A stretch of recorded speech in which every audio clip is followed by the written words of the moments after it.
back. I'm Mandy, the Handmade Homeschooler, and today we're going to go over a couple of planning tips to help you with your new homeschool planners, and I'm sure that all of you are probably buying right now.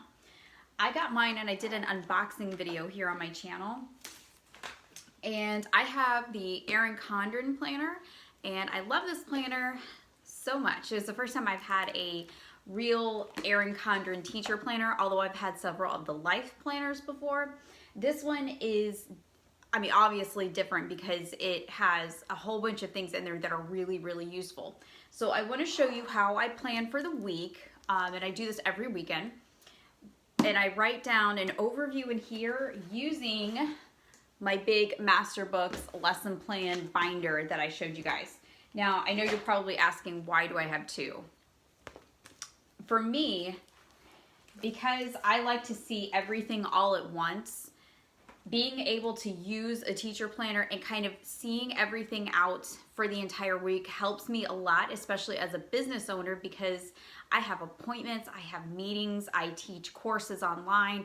I do a lot of things during the week other than homeschool, so it kind of just helps me keep organized, and it kind of gives me a week at a glance where I can say, okay, I know that my oldest has a test in science and in history this week, so I need to remind him to make sure that he studies. Or I can say, I have a meeting on this day and this day, so I might need to take a longer break in between lunch and going back and doing electives at the end of the day.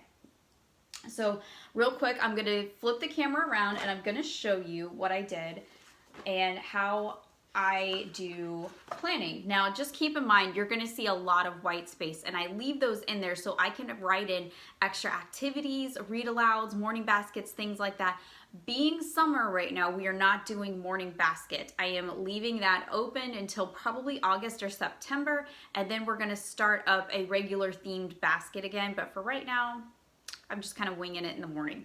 So let's take a look, and I will flip you guys around on the camera so you can see how I organize all of this. All right, guys, so don't mind my messy handwriting here. I'm going to try to give you guys a really good overview. So the first thing I do is I look up whatever subject we're doing. So in my planner, you guys have already seen this. I'll put the link down below for you guys if you guys want to see an overview of this teacher planner book here. This is my Masterbooks lesson planner. So what I do is I will look at the week. So I know that I'm going to be planning this week right here, week 4.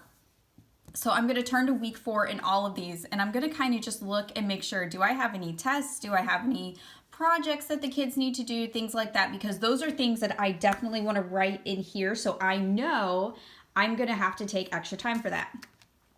So what I do is, this area is large for you to write your subject. I work in the print and decor industry, so I make my own planner stickers because I am a nerd. So I have morning basket, Bible, language arts, math, history, and science. And that's typically the order that we go in because I'm type A like that. And so here is Monday. So Monday would go across like this, and then the subjects will go down like this. So you have all of morning basket, all of Bible, all of language arts, and so on. Just so you guys can get an idea of how this planner works, because every planner is set up a little bit differently. So morning basket right now is blank because we're not doing anything. So for Bible, we are switching off every day. And Monday, Wednesday, Friday, we do The Pilgrim's Progress by John Bunyan, and Masterbooks did a whole curriculum on it. We really enjoy it. So we do it Monday, Wednesday, Friday. So the first day, if I'm repeating something like this, the first day I write it, the second day I abbreviate it. So we have Bible study, and you guys can just see kind of how I do that. We do these together, so I'm not dividing anything. So here's language arts. I kind of drew a line just to divide it. So I know that they're going to have spelling, they're going to have writing strands, and each child's going to be a little bit differently. I haven't finished this week yet, so I'm not putting this down here. I'm not putting everything in here yet. I just want to give you guys a really quick overview because I've had a lot of questions about my planner.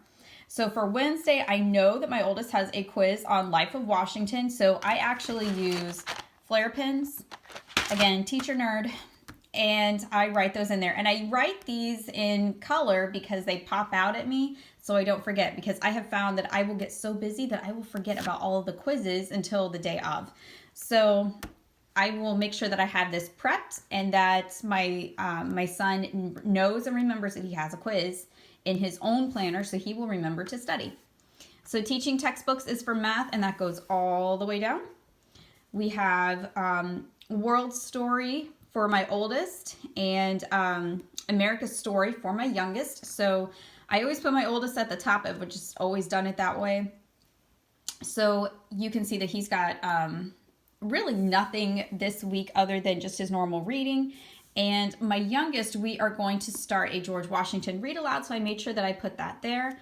And then science, my oldest is doing the general science and my youngest is doing zoology. So there's nothing really up until Friday where my oldest has a quiz. So I have to make sure that I remember to take that out and prep that. And then I'm put all of my read alouds and extra activities over here. I don't think we actually have a whole lot this week. We had a whole lot the week before, but this week is a little bit more relaxed. So that is really how I set all of that up. And I want to show you guys too, each month, let's just turn to a fresh month. Each month has a big calendar like this where you can just put anything that you want. So I put my husband's work schedule, things like garbage pickup, meetings, things like that. I put all of that in here as the month progresses. And then in the back, I have an area too that I really like. I use the checkbooks right here, or the checklist, as a grade book. And I kind of just put the subject up here. Sorry, I got my kids' grades there. I just put the subjects up here, and I just use ones and twos to define my kid. And I just go down. And if I run out of room, I have several more of them. So I kind of just use this as an overview grade book as well. And there's all kinds of stickers. And what I like about this is the size of a regular piece of paper. So you can put like loose paper, you can put it in here and it is the size of that, so it's not going to be sticking out and get all the edges crinkled and things like that. So I can put anything in here that I need. So I really like that about this planner. So this just really helps me keep all of my work things organized and keep all of my homeschool stuff organized. So I hope that that gives you guys an idea of how you can use your planner to help you plan all of your Masterbooks curriculum and how you can plan for work and other things in your life. So I will see you guys in the next video, and I hope that you have a great day.